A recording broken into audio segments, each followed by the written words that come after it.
Hello, everybody. I'm so very happy to welcome you all to the Youth America Grand Prix Facebook Live event. I'm Sergey Gordeev. I'm Youth America Grand Prix's founding director of public relations and external affairs. I also happen to be an Emmy award-winning journalist. My Emmy is right here. She's very pretty, and she is very excited about this conversation that we're about to have with other award-winning artists, and you see them right there on your screens. This is Skylar Brandt, Youth America Grand Prix alumna and a soloist with American Ballet Theater. I've known Skylar, gosh, how long have we known each other? Like 20 years or something. Oh my God, right? So a long time. Skylar is a YAGP baby through and through. She basically grew up through the ranks of YAGP, and she's just really done amazing things. And she's a soloist with ABT now. Obviously, most recently, she's a star of Swan Lake Bath Ballet, which we're going to talk about today. Right. So a long time. And we are also going to talk to Corey Baker. The Swan Lake Bath Ballet was created by Corey. He's Corey Baker of Corey Baker Dance, based in the UK. And he's a mastermind and the creative sort of force behind this amazing internet sensation. This video is so cool. We're going to talk about it. We're going to see it, actually. And we get the inside scoop while we see it. But it's been aired by BBC on all their social media and on their website. It's been seen by more than 5 million people. And, it just keeps growing, and it keeps, this viewership really kind of tells us something. We're going to talk about that, like why dance is so important, why creative projects are so important, why is it so important to stay creative, even in circumstances when, you would think everything is stacked against you, and feeling happy and creative and expressive. So anyway, Corey Baker is with us also. So very exciting stuff. And you know what I thought we would start with, just for those few who may not have seen the Swan Lake Bath Ballet. It's about 4 minutes. So I thought we would do something very cool. We would actually watch the video with a star of the video, one of the 27 stars from companies all over the world, and with the creator of the video. And why don't you, Corey, kind of like, comment on things as we're looking at what we're looking at, so that we get the inside scoop from the director and choreographer and creator of the project. So if we have the video lined up, let's roll.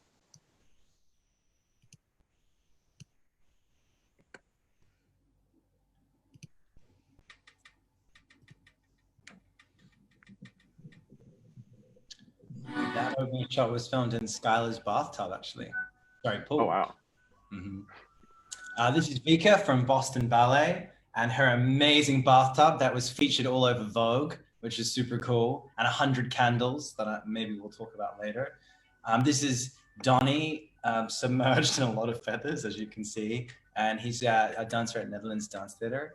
Back to Vika, making a swan. This is Harrison. He is from Canadian National Ballet. He's also a New Zealander. There's 4 New Zealanders in the film, actually. This is Chris Scott from the UK. And that's Jabo in the center there. Oh goodness, it's quick. Jabo back again. I sound like a sports commentator. Jabo's from Hong Kong Ballet, and he's doing some moves in his Hong Kong bathtub. We're back to Harrison. This is Michaela from Cape Town Ballet. And this whole section and the next little section was really inspired by Busby Berkeley.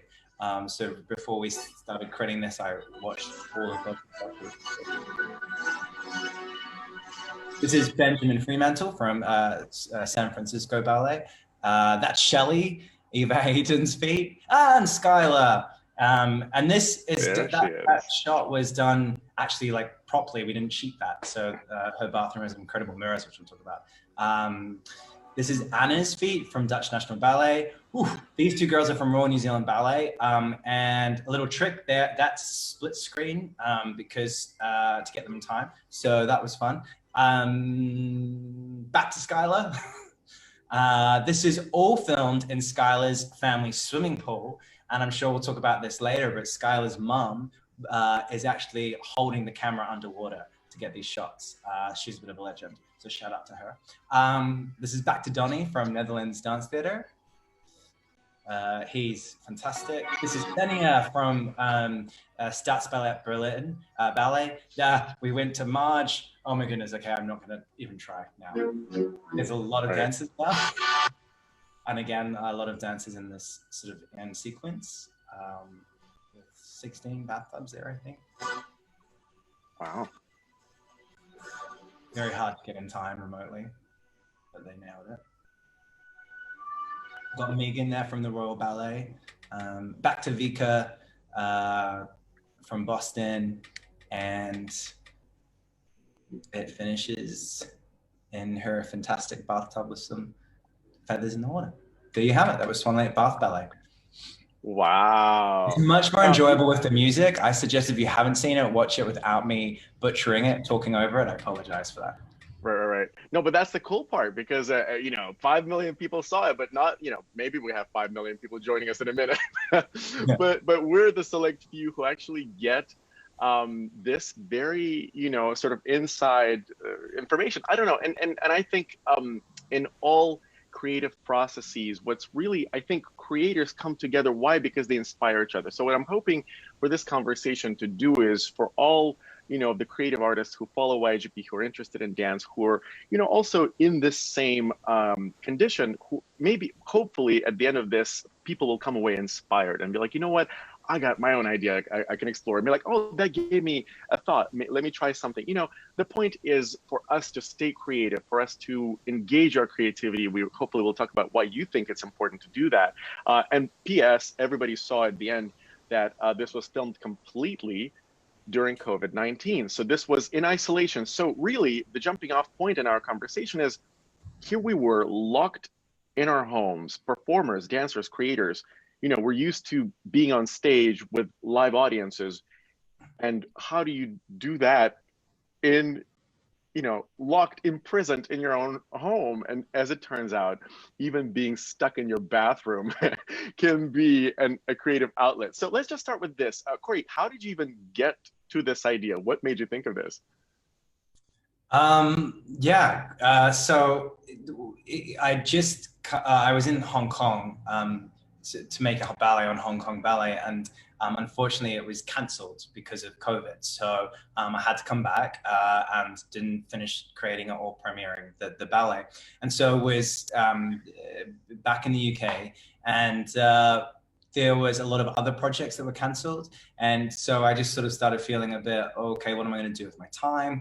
I heard that the BBC were going to support some artists to create some work whilst in lockdown. And obviously at this point, there had already been a couple of things coming out, and I'd thought about, what is it that I'd like to create? What could be a bit different, and how could we do it really professionally? And how could we do it so that when we watch it in maybe 2 years' time, you go, wow, that was created in COVID. It doesn't feel limited to COVID.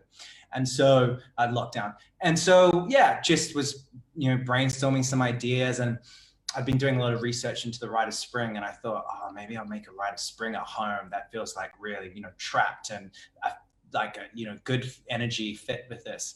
And then I thought, no. And then I was in the shower, having a shower, sorry for that. And I don't know if it was the water hitting me or what that was, or that was a bathtub right next to me.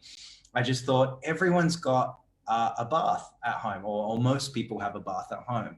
And I thought that is an excellent trapped small space, which kind of is how I feel. And wouldn't it be cool to all dance in there? And then I thought, okay, if we add water, oh, it's like a little lake, Swan Lake. And it was literally like that. And then we pitched it. Then off you were. Yeah. And BBC picked it up. It's so exciting, and I love what you're saying, because basically, even for an artist, we want to expand our souls, right? We want to have as much space as possible, but actually feeling trapped, right? It can also be an impetus for creativity, right? Finding creativity in unlikely circumstances, because the point is, if you're an artist, anything can serve as your inspiration, right?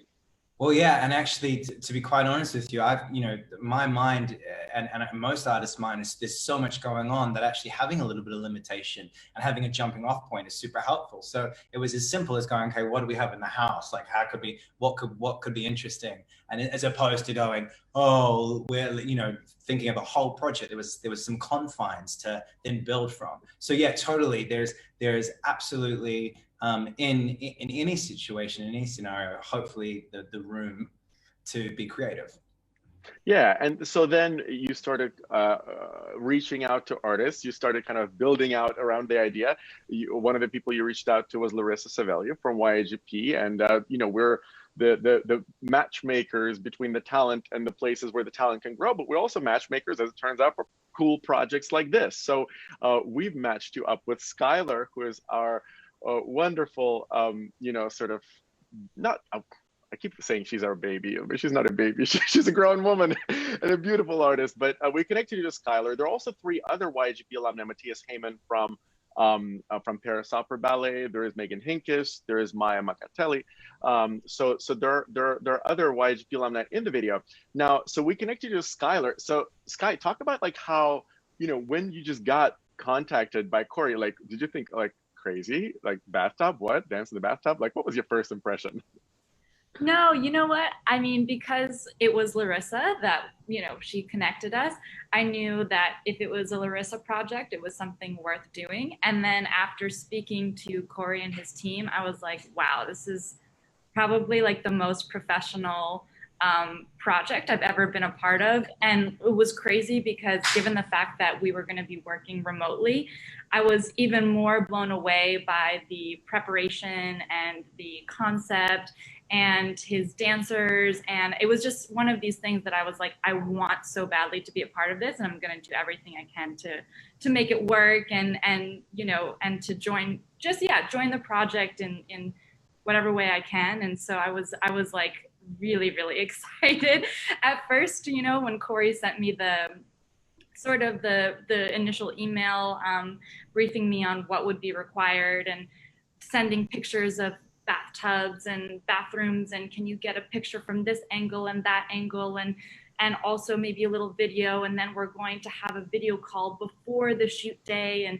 you know, can we have this kind of clothing, and you know, everything was so detail oriented, which is the way I am as well. So I was very comforted by that, although it was almost an overwhelmingly, like, you know, he was dotting his I's and crossing his T's, and I really appreciate people like that. So although it was something that was going to take a lot of, you know, work and effort and to make the concept work, I mean, obviously it's very visible in the end result. You know, it's the most like fantastic video ever. So it makes sense that it took that amount of care and attention to detail, which at first can be overwhelming, and then after the fact, I mean, Corey and his team were so like truly wonderful. And I'm not just saying this because Corey's on the call with me, but they're so wonderful and so professional and so helpful that it was like, you know, magical to really work on this. And considering there's nothing much else going on under these circumstances, I was like, this is fantastic and everything that I want to do with my time right now. Right. Well, so again, like takeaways for artists, you know, first of all, you know, anything can serve as your inspiration, and being enclosed in a space can actually be a freeing experience rather than like having a myriad of possibilities. Well, what can you do in a bathtub, right? And also, like what you're saying is like attention to detail is very important. So, you know, I think so much of art is in the details, you know. So let's talk about the details, because this is very cool. Like even just technically, let's just nuts and bolts. How did it happen? What, you know, what did it involve? Like what software did you use? Like how long did it take? All of that. So I guess like from the sort of go from the BBC, they were really like, we want it as soon as possible because no one knew the timeline of COVID, right? And so we were like, okay, let's make this happen. But as Skylar very kindly, thank you, pointed out, I and my team are very like, everything has to be, you know, immaculate. It's the ballet training, you know, it's everything needs to be perfect. So we actually spent a month before we even filmed anything. A lot of that time was reaching out to dancers. Half of the dancers in the film I'd worked with before for ballet companies. As you mentioned, some came through reaching out to Youth American Grand Prix to broker that. And that's super helpful in these situations as well, because if I didn't know a dancer or I hadn't worked with one of the companies before, it does sound super strange, a cold email going, hey, do you want to dance in a bathtub for me? It was super helpful having some other voices come around and get that together. And then we basically, because I never came in contact with any of the dancers, any of the editors, anything. It was made completely remotely. So the first big challenge was, how do you create all the material? Because, you know, normally we're in a studio and like we're bouncing ideas off or giving movement or whatever, and that's not possible and really, really hard over Zoom. So were you working in isolation, or were you developing some of the choreographic ideas by watching people kind of riff and improvise in a bathtub for you? So yeah, we definitely did do that, but because people work differently and prefer to work differently, and it's, you know, you can never trust Wi-Fi signal and whatever, we actually created the whole film with two dancers that I work with all the time in the UK, who actually are in the film as well. So we worked together for a month, 3 hours with Shelley in the morning and 3 hours with Chris in the afternoon to create all the movement. And I would be in the bathtub, they'd be in the bathtub, and we'd be playing around. And anytime we found something that looked cool, we'd start weaving it together via Zoom. It was a nightmare. I was sitting on my toilet seat the whole time with the laptop being like, yeah. It was an absolute nightmare. And then we started to weave it together. And then when we had little segments, I'd edit it together to make almost like a rough digital storyboard of the whole film. And then when the dancers started sending back their pictures of their bathrooms, I could go, actually, this section could be cool with this bathroom, and that person could definitely pull this off. And then would start marrying the sections with the dancers and their bathrooms. So they kind of like, their bathrooms had to audition for what section they got, I guess. And then... Yeah, it was like auditioning for the film. This is great. You know, but then again, the gifts of Corona, you know, I keep saying it, like, you know, maybe somebody or I in the end, like, we'll have to start a, you know, there's that gifts of the Magi, the story by O. Henry. Well, the gifts of Corona, there's a gift in absolutely every single situation. And it's important to look for those gifts. And something you said was really, you know, important. It struck me also that it took a month of preparing, of allowing this idea, and you were under time pressure, and still, even under that time pressure, it took a month for the idea to come to full fruition. So one of the things I think, because I'm always trying to think of what are the takeaways for the artists, I think one important takeaway is, don't like give birth to a premature baby, right? Allow the baby to mature before it's presented to the world. And it's not to say that, you know, be in the throes of, you know, your perfectionism and like let the baby, I don't know, stay in the womb too long, but like don't force it out before it's ready. I mean, I think that's would you say that? So fair, so fair. I mean, I think, yes, that's the goal. But then the other sort of thing is like human nature and creativity, you can't control, and there's not a timeline for that. So I find anyway, like I can't just turn it on and off. So like some days I would get super frustrated and angsty in the planning part, you know, because like Skylar said, she got this, you know, 2-page PDF where it was like, we need the measurements from your bathtub to the ceiling, to what angle, how can you position your camera here, what sellotape do you need, da da da da. And going through that process versus that, I just really want to create this and do this and work with dancers now. And yeah, I 150% think, you know, there's like really exercise that part of your energy that is about like, let's make sure all the, you know, all the foundations are there to allow your creativity to be the best it can be, but then also listen to your creativity and be like, when you feel it, go with it, because that's important. And that's frustrating for other people around you sometimes, but I think it's important. Yeah. You know, so let's just, we have Skylar here. So like, how, you know, so how did it go? Like basically, so you sent her that, you know, 2-page document. She's like, she went, whoa, but then she said, I want to be a part of this. And then she kind of, you then like used one piece of software to see what the setup was like, and then you so basically you were directing her on one device as she was filming it on another device, you know, with Barbara Brandt, the rock star mom of all rock star ballet moms, was like wielding, you know, the equipment. So how was, like, I guess the question is, working through devices, how is it different from working, you know, live with a choreographer? And that's a question to both of you, whoever wants to jump in first. I've talked so much, over to you, Skylar. No, I mean, yeah, you know, it was funny because as I was filling out this very in-depth PDF that also covered safety, where your outlets, you know, and how close are they to the bathtub, and that Oh my kind God, of. that's right. Water, electricity. Okay. No, I mean, I'm telling you, Corey thought of literally everything, which I just Yeah. was like, oh my God, I'm in love with you. Like this is my spirit animal kind of person. So, but then from there, you know, first of all, Corey sent me from Amazon like bath dye, like water dye, and an underwater camera case, and one of these tripods that holds your phone and everything. And so, you know, then I was downloading these apps that enabled him to see what I could see through my camera. It's, you know, it's not dissimilar to having somebody help you on Apple, like through an Apple Share through your computer, where they can see what you're looking at. It was a similar thing. What is that app? Like, just in case, because that actually sounds cool. Like, if I want to direct somebody, like, you know, sometimes I'm, you know, as a journalist, I do interviews and I'm like, I want to see what the person is filming, but like, and sometimes people might be using their phones. I think we're going to have to be finding a lot of new ways to work together. So what are, you know, share, what are these apps and how do they work? I can't remember the name of the app myself.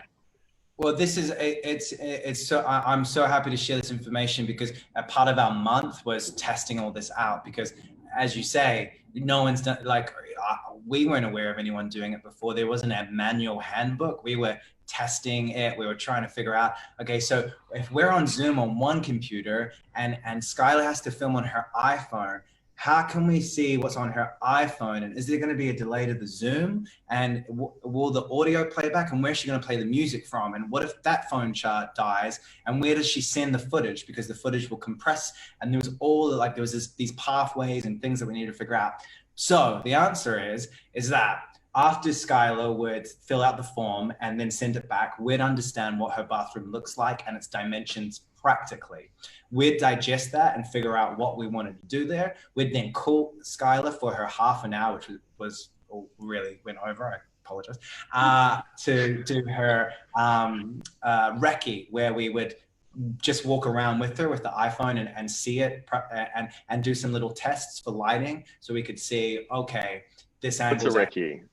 A recce is like a test, like a scouting. Mm-hmm. So before you go and film. So, you know, so we'd location recce or location scouted out.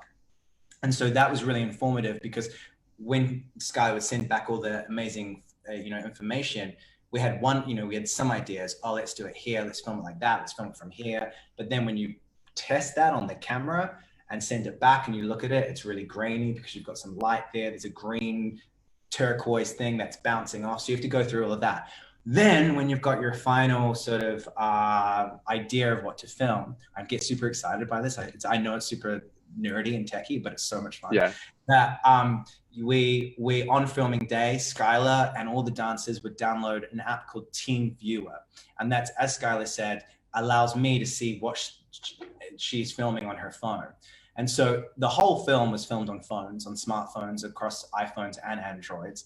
And so we would be on Zoom like we are right now, and that's how we would communicate. Skylar would go, I'd go, okay, Skylar, can you film from up here and change it like this? And I could see her phone on the Zoom. So her phone had her own Zoom account for Team Viewer. So if she moved it this way, I could be like, no, move it that way. And we could see what was going on. And then she also would download an app called Film It Pro, which is an incredible app, and that's what everyone should use. Team Viewer is free. You can download that for free. We didn't spend any money on that, so anyone can use Team Viewer. It's a little bit faffy, but there's YouTube tutorials, and you can totally get into that. Film It Pro does have a free version, and there's also an advanced version, and the guys at Film It Pro were super kind to us and gave that to everyone for this project. They really supported us with that. And that enhanced. But it's like, it's not expensive. If people wanted to get it for themselves, it's like, it's not like expensive, right? $15 for I think a year subscription or a lifetime subscription. Don't quote me on that, but it's totally worth it, because it transforms your 2K footage into, or your 4K footage into basically IMAX quality. So it allowed us to have broadcast material. You know, we could now show Swan Lake Bath Ballet on a cinema and it would look fine. So, and you know, we could play with the lighting and the exposures. So we had an amazing DOP work with us, Nicola Daly, and she would work with me and the dancers to be like, okay, let's change the exposure, and really make sure that, you know, we were filming it in the best way that we could. So that's now everybody, DOP or DP is director of photography. So just so people know, and director of photography is super important if you're, well, doing photography project, which is, you know, covers both, you know, still imaging and moving images, which is video. So DPs are important people to be friends with, and find one you like working with and who likes working with you. So yeah, like PS, totally like pivoting, but like the guy with, you know, a bathtub full of feathers, how did that work? That was, yeah, I mean, or every dancer had something rather extreme to do. And I really want to know from Skylar's point of view, because we've never talked about it, Skylar, how the, like, you know, we were asking you to go underwater, and we were asking every dancer to do these crazy things. Donnie from Netherlands Dance Theatre had 20 pillows, and there was feathers everywhere. And he actually had 4 dancers from NDT that, because we sent him some fans as well to try and blow them, but that wouldn't work. The feathers would be eating in the fans. And then after watching, I really like, I'm shouting out to those 4 dancers because they were amazing. They were there with cardboard going like this, sweating to get all the feathers out. I mean, it was such a team effort. And Skylar had, I mean, Skylar, you can talk about this. You know, I just want to say that every dancer was the camera woman, man, the stage manager, the dancer, the choreographer, the rehearsal director. They had to do everything. We had like a team via Zoom, but the dancers were by themselves trying to like be patient with me and themselves and trying to figure it all out. And it was super hard. And Skylar had to go do this all underwater, and we couldn't talk to each other underwater. So yeah. Right. Yeah, we were testing whether or not the Wi-Fi signal would remain strong underwater once we submerged the iPhone, but it did not. So I would basically go, you know, I was at my parents' house, and thankfully, since I was quarantining with my parents, you know, part of the filling out something on the sheet is, do you have somebody who could operate a camera for you? And I'm like, oh my God, my mom is the worst with technology, but like, I think she's gonna have to do this, you know? And so, but she's my mom, so she's like the greatest. And anybody who knows her knows how like gung-ho with energy she would be just to help.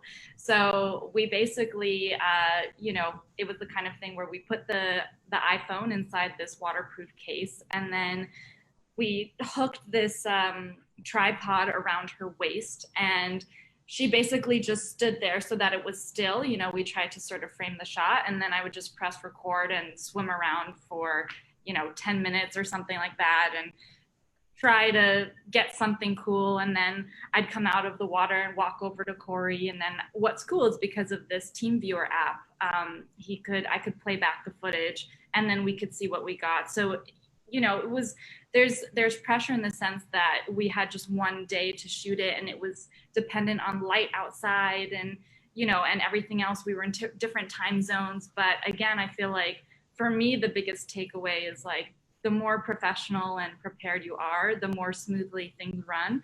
And so we got everything we needed in that one day with, you know, no mistakes, nothing dire happened. And so it was a lot of fun. Like, I think that's the closest I've ever gotten to doing some sort of like water aerobics ballet or synchronized swimming or something. But I was gonna say, you look so professional doing that. I'm like, have you done that before? Is there a side gig and like underwater like dancing? Like, I was trying to think of all these things, like not to blow bubbles out of my mouth, and, you know, and just like trying to. Skylar, do you remember? Huh? Do you remember? There's like, we've got so Skylar would just be such a legend, and she'd go underwater for like, obviously she'd come up and down, and she wouldn't hold her breath for 10 minutes, but she would go under and just like go for it, and then show us. And you somehow, you were giving me like side eye. Do you remember? Like you would, like you just owned underwater it. side eye. No, but like you know, because we did a couple of things underwater before in the bath, and it's like your eyes get like, you know, you get water in it. But Skylar was like professional under there. There was this whole like moody shoot going on. I couldn't believe it. It was amazing. Underwater side eye is my favorite new thing. Totally like true though, because you know I would like do one small take, we come up and review the footage, and being a dancer, you know, you're like watching video of yourself and you're like, okay, I need to change this or change that, or I don't like this about myself, or you know, I need to like not squint my eyes, or I need to like get the hair out of my face, or whatever it is. So, you know, thankfully Corey was patient enough with me, who, you know, I was standing there being like, I think I want to do it one more time. Can I please do it one more time? You know, I'm gonna go and film this one more time. And so, you know, we were laughing about it. Then you had, and Skylar had, because one of the rules we would try to do, which is a great takeaway as well, is to film really short bursts so that it's easier to send, because sending the data, sending the film footage to us so that we can edit it is really important to do correctly, because a lot of ways compresses it. So we had to send it via WeTransfer or Dropbox Direct, and not, you know, but if the clip's really long, then it can take 2 days. And I think Skylar, yours was the longest clip we ever did, because you had a 10-minute film section, right? And it did take you 2 days or something to send us. I had a 2-minute long clip, and I think I had to basically just like overnight send it to you and hope that in the morning, by the time I woke up, it would say, you know, transfer completed. But sometimes that didn't even happen. I remember, you know, having to like quit out of other applications, and it's good to have short. And also, like, the entire world was on the internet. I think like the internet and the history of internet has not been this overtaxed, when everybody's stuck at home and they got nothing, you know, else to do other than be online. Like the bandwidth, I just imagine like, I don't know, 7 billion people basically like, you know, on the internet, because physically we couldn't interact. So look, this is amazing. And PS, everybody, this happened times 27. There are 27 dancers. So all this we're talking about with Skylar happened with every single dancer Corey worked with. So I guess takeaways is like, it takes a lot of patience, you know, don't give birth before, you know, to your creative baby before, you know, allow time to ripen. Be patient with yourself, be patient with each other, be you know, willing to experiment, use your limitations as perhaps opportunities to be creative, you know, and lots of takeaways. But you know what, there's one question that's, you know, that's bigger than all of these questions, you know, and the question is like, why do this to begin with, right? Like, so we're like, you know, so this is, you know, we're in the middle of Corona, you know, the world is in the middle of a pandemic, everybody's stuck at home, scared, alone, trying to just really deal with anxiety and deal with just the stress of not knowing, being in unprecedented times. You know, some people don't have income and can't eat. Some people don't. I mean, this is real. You know, we're in the middle of a world pandemic, and here we have like a Bath Ballet. So the question is, you know, so we're pivoting to this like really a bird's eye view picture. Why do something like this? Why is it important? Why does this matter now? Yeah, I mean, I guess if I take that question and make it even bigger, I think, you know, in a world full of dirty politics and politicians and overloaded of data and statistics and news, desperately trying to connect with you via social media and the newspaper and the media, etc. It's a lot for humans, for us to take. And, you know, we take it in bite sizes we can, and sometimes we just need to reject it or move away from it. But in all of that, there's art. And I think art has its responsibility is to create an emotional connection, a visceral connection to us, and allow us to see and find things and hear things and experience things in different ways, and in a way, in a more meditative way, I would like to think. And it's interesting, I think, because you have something like Swan Lake Bath Ballet that, you know, I thought, truthfully, I thought a handful of ballet buns nerds would watch it and enjoy it, and maybe a few of the people who watch our other films. But I had no idea that 5 million people were going to view it within 2 weeks. I had no idea. And so I think for me, that says something about the current climate, although one could argue that there's a lot of content being created right now because that's what's happening.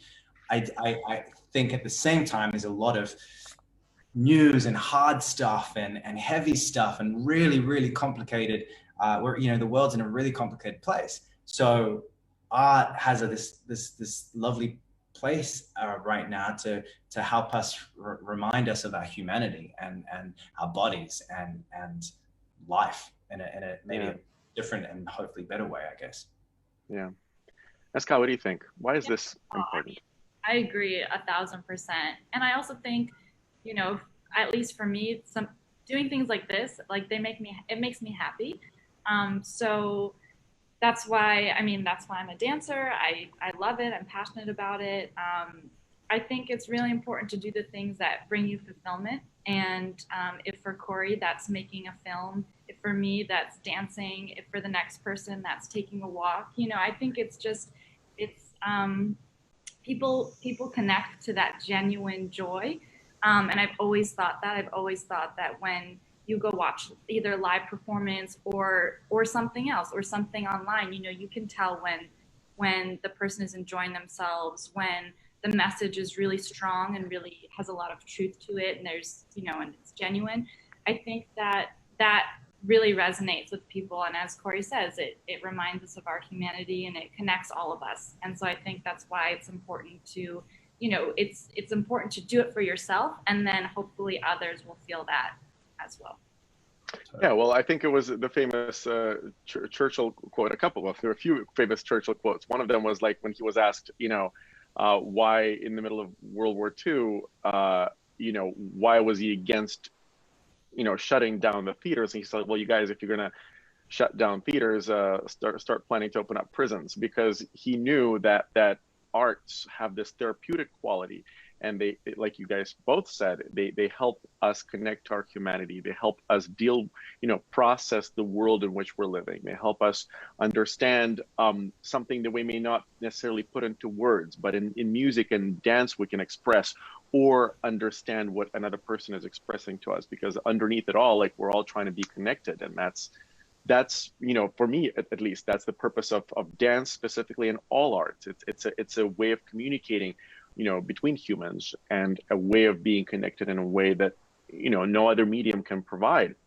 And so you know, you know, one thing I'm hoping everyone watching this will take away from this conversation, from anything that you're seeing online or in your life or inside yourself that you're observing, that being creative, staying creative, is one of the best and most effective ways for you to process your life experience, for you to be a human and remain a human, even in the most stressful and trying of circumstances. So one thing I wanted to ask you both is, you know, not everybody has, you know, supportive BBC or a brilliant idea, or, you know, a gorgeous bathtub with a rock star mom who can fill you and make you part of the project, you know, such as this. But what are, you know, but we all can be creative in our own ways. So I would love to ask you both some tips for whoever is watching us, whoever may end up watching us and recording. How can we, what are some of your tips for staying creative in these times, in the Corona times, when connecting to other humans physically may not necessarily be your best option right now? What are some of your personal, you know, favorite ways to stay creative in your everyday life? How can you, what advice can you give to somebody, as, you know, to stay creative in their life? Yeah. So I would say, great question. I ask myself that question every day also, so I'm no like Oprah over here, but I will give you my idea of that. Why don't I just tell you? So I'll tell you what I do. So I'm going to steal this from Danny Boyle. He said the best thing that you can ever do is not lose your inner child.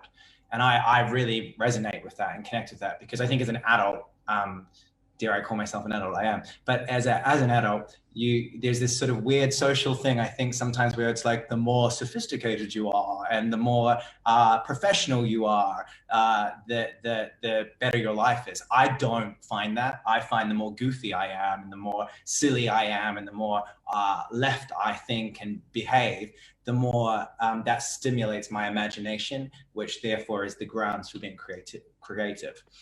Corey's prescription is, allow the inner child to play.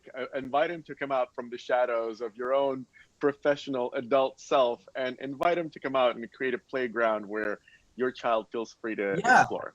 And then like the practical things around that to nurture that, like what put on your favorite music, like when you're feeling a bit like, which we all do. Like, this morning I had to deal with a funding application to create the next thing. And I was just like, so I put on my favorite music and I had a little boogie around. I watched the new Beyonce trailer that Disney put out today. And I like literally was jumping up and down. And then that gave me inspiration to carry on. Go for a walk. Like Skylar said, I love, being outside and like just looking at a river, or what are the little things that make you feel good as a human? Because if you feel good, that helps me be more of a child, which helps me create. But also I don't want to completely dismiss feeling down and blue and negative and hard, because also things come out of that. Things come out of being really bored, really lonely. Like that's when things can come. Just have a journal. I have like 100 journals and note things down. That's what I would say. That's beautiful. That basically to use whatever your environment is as a jumping off point. Like if you are down and you don't like being down, then you can use the music or like your favorite, whatever, painting, anything that like lifts you out of it, if that's what you want. Or sometimes there's a state that I call beautiful sadness. It's when like I'll actually have my like sad music. Like if I feel like super sad and I really want to go there, I have my playlist where I get sad and have a little cry with myself, and some beautiful things come out of that. There's an emotional, like there is something very important and beautiful, especially for artists. And even you don't have to be an artist to be an artist, right? Like you don't have to be a soloist with ABT, to have license, to have creativity enhance your life, right? So sometimes I'll literally just put on sad music and have my like rainy day playlist and have my little cocoa, and I still have my Christmas tree up. I'll just sit there under my Christmas tree. It's a true story. We friends gather like twice a year at my house, once to actually decorate a 10-foot tree. It's a real tree. And I feel like they're putting their love on the tree. Everybody has their own decorations. We dance around, and then in June we would like take the tree down, except for due to Miss Corona. Still up. So I'll stand under the tree and sometimes be sad. So my point is, like, sometimes it's good to be sad and allow yourself the fullness of that emotion, because that can also be your source of inspiration or an outlet creatively. Well, look, we have a couple of questions from people who, on Instagram and Facebook. So our first question comes, actually from Corey to Skylar. How come Skylar can do so many attitude pirouettes? Is that a real question you wrote in? That's a real question. Yeah, I wrote it in last night. Correct. Yeah. I've been following Skylar's Instagram page for as long as I can remember. And I always if you don't follow Skylar on social media, you need to do that right now, immediately, because it is the best thing ever. That is another source of inspiration. She just like goes up there and she's like turning for days. And like, she goes to the end of the Instagram video. How Skylar, please. Tell me. I don't know. I think lots of hard work. Lots of hard work. It could be like the 20 years of training. I don't know. I mean, yeah, exactly. Some class and a little bit of luck. Right. Also, a follow-up question, like, also for Skylar, since we're on you, somebody wrote in, do you have any advice for how long have you trained, and do you have any advice for someone starting to train on point?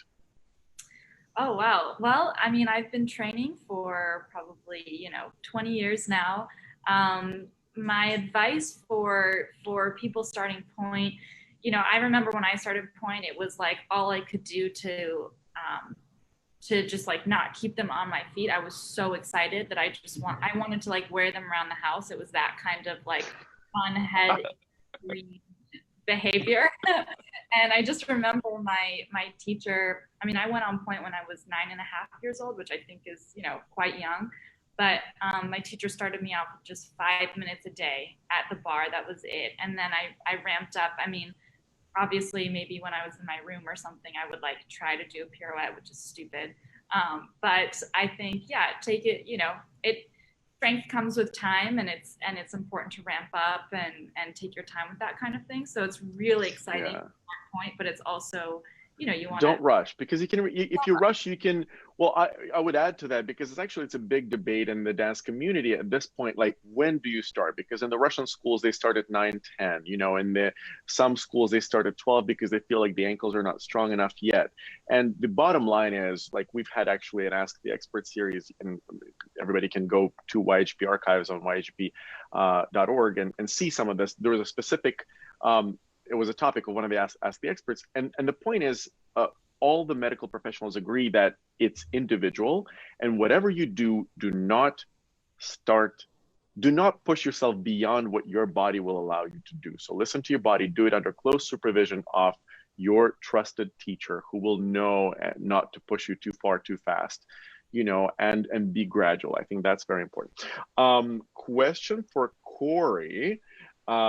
What is a day in your life like? Things I like to travel. So you get up, have a cup of coffee, I'm assuming, and then what? Several cups, yep, 100%. Several cups. Check my emails, bash them out, and then do a bit of exercise, maybe do some yoga, go for a walk, go for a run. I very rarely do ballet class, I have to say, anymore, but you should.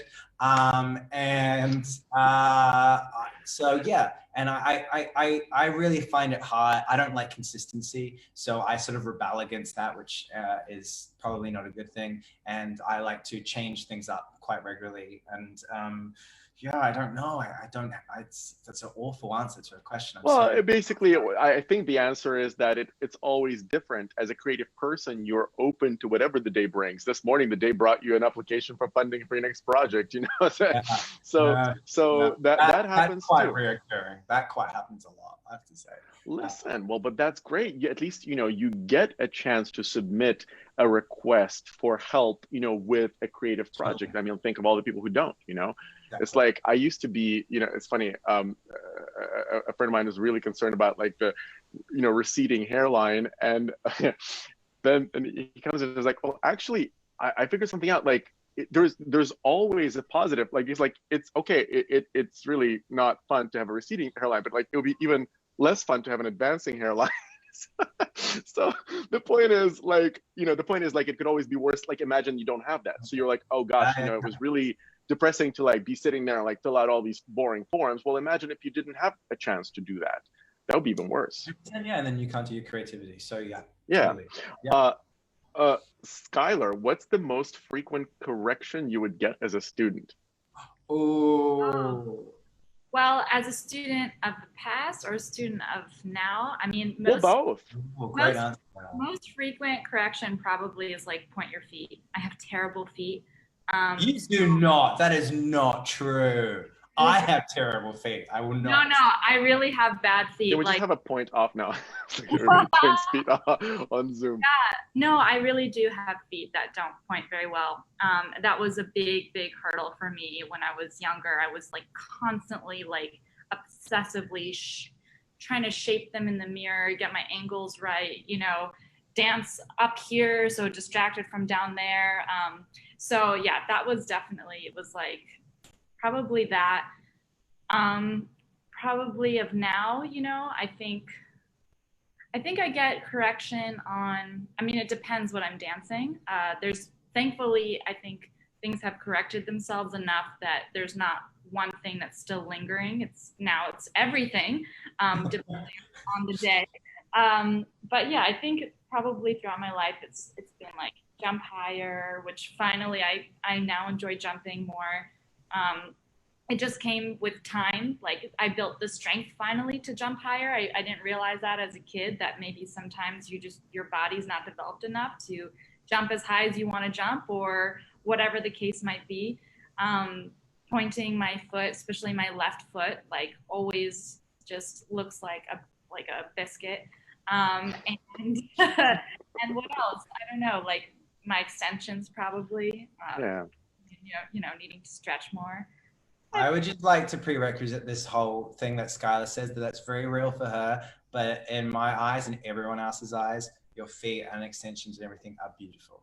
Oh, thank you. Well, and this is also, if we're talking about takeaways for young dancers, here we have one of the most accomplished dancers, in America and in the world, somebody who a lot of people really look up to. Here's somebody who's like, oh my God, my feet are terrible. Meanwhile, we're like, Skylar is awesome. We want to be Skylar, So I think to all the little girls and boys out there who are, beating themselves up with their perfectionism, and ballet PS, is a form of art where you're always striving for something that doesn't exist. You're always reaching like beyond your, where you're always told. I remember I went to Alumna as a dance student, and so we were always told to like reach beyond our fingertips. I'm like, well, that's where the fingertips are. It don't go beyond. I was like, but you're always going beyond your physical ability, which helps your physique stretch as if it's able to transcend its own physical limitations, right? So you're always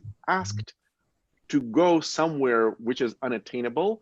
So that's a good goal to get the maximum of what is possible out of you, but it's not. So many people basically beat themselves up. Yeah. And so the takeaway from what you said, Skylar, is that you're amazing. We admire you. Here you are saying, oh, my feet are terrible, right? So all those boys and girls out there who are dancing, yes, go beyond what your body can do, but at the same time, don't judge yourself for not achieving that perfection, because it doesn't exist. I think Jane Fonda said that, we're not meant to be perfect, we're meant to be whole. And that was a quote that really, really stuck with me, because it means whole means that a harmonious sum total of all your parts. So all your parts, your inner child, your adult, your artist, your dissatisfied, grumpy old man that's also living in each one of us, or old woman, it's all of those parts, keep them in harmony and just basically love yourself. I think it's important. Not love yourself as in be like narcissistic, but love, the creation that you are in its fullness. Look, we've been online for an hour. This is like, I could talk to you guys forever, because some creative people are, well, angels of joy and endless exploration of this beauty that the human experience is. I'd like to end by just asking each one of you this one question. I think it's the most important question of all, really. Like, what does art mean for you? What does your specific brand of art, dance, mean for you? Why is it important? Gosh, what does it mean for you, Corey? Skylar. The pressure of that it's the last question, so it has to be good. No pressure. Just basically release the inner child. Just joking. Yeah. Yes, there we go. So I would just say, like for me, I went to ballet school. I trained as a ballet dancer. So I really connect with, everything you're saying. And I feel like that does have like, there is like a whole thing there. There's a whole ballet world there, which I love. And I love going to the theater, and I can't wait for the theaters to open back up. And I'm going to be the first one there to see whatever I can see. But for me, my real passion is about not trying to get our art form, dance. I'm going to broaden it from ballet to dance to people who haven't experienced dance before. Like, I come from New Zealand, and I didn't experience dance till I was much later. And I've lived a life, as we all have, of the importance of dance and ballet and art, and how that can really touch you, heal you, inspire you, make your juices flow. And so for me, I feel, I guess, passionate and a little bit responsible to try and figure out how we take ballet, dance out of theaters, out of the usual settings, and make it for more people, you know, because geographically, economically, culturally, not everyone can go to the theater, and therefore we're really not accessing the biggest type of audience. And that audience, you know, we need an audience for dance. We want to share our art and love. So for me, it's about like connecting with people, and how do we connect with different people that we don't even think about connecting with. And right now, my answer and thinking about that is through digital art. So yeah. Yeah, I think for me. Yeah. Oh, go ahead, Sergey. I was gonna say, like, so because the question was like, why is it important? And it sounds like you said a key word. You said connect. It sounds like to you, Corey, dance and art means first and foremost a connection, a chance to connect to other humans and to share their, you know, your and their human experience, kind of like using this medium as a way to connect to them. And connection is everything. Yeah, exactly. Yeah, that's what it sounds like. Go ahead, Sky. Yeah, no, for me, I mean, I totally agree with everything he just said. And I think, you know, for me personally, I think that it's a form of self-expression. It's an outlet. You know, as a dancer, I like being told what to do. I like having people like Corey who are, you know, he's a lot more creative than I am, in the sense that like I enjoy being able to translate what people want to say and being that vessel. So as a current dancer, you know, who's still actively doing it, I think it's a great way to express yourself and express the ideas of others. And to me, that's really, it's a lot of fun, and it's challenging. And given my personality, those are things that I like and that fuel me. So. Yeah, well, it also, yeah, there's a beautiful truth in being a carrier of important information. And there is information comes in different ways. Information can be like, life is beautiful. That's information. You can do more than what you think you can. That's information. You know, be kind to each other. That's information. And different movement communicates different things, and different choreographers are inspired by different ideas. So you being their canvas on which they paint each time you come out on stage, you know, and bringing your life experience to it. I think it's one of the most beautiful things to do with your life and with your soul and with your body, with your being, with all of it, coming back to the idea of being whole. You know, on my end, I can also offer a version of this, of an answer to this question, because the question is like, why art? Why is it important? Some people are like, well, gosh, you know, we're struggling to survive.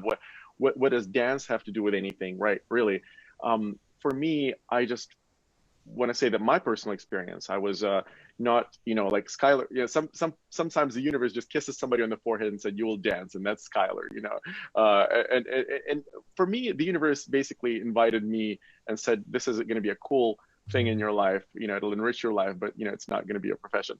So I trained as a professional dancer, but I didn't become one. But dance has always remained in my life because it's a healing force. It's a healing force like no other. It's like sometimes I don't even know what my problem is or why I'm sad or what I'm experiencing, but I go to a dance performance and somehow I feel lighter.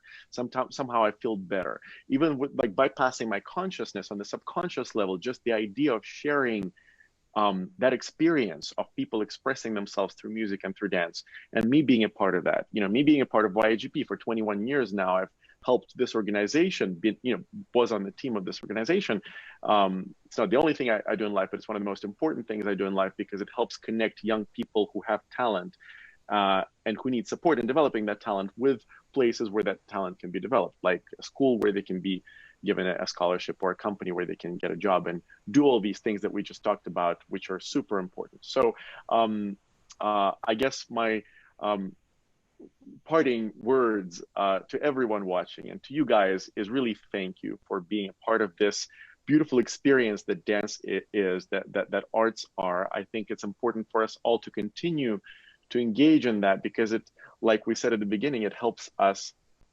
remain human, the best kind of humans we can be, and art is a beautiful way to engage in that humanity. So thank you both. Thank you everyone who's watching. Check out Skylar's page, check out Corey Baker Dance, check out Youth America Grand Prix. All of these things are online. So let's continue to stay connected and to celebrate life through dance. Thank you, everybody. Thanks, Thank Sergey. you. Bye. Bye, everyone.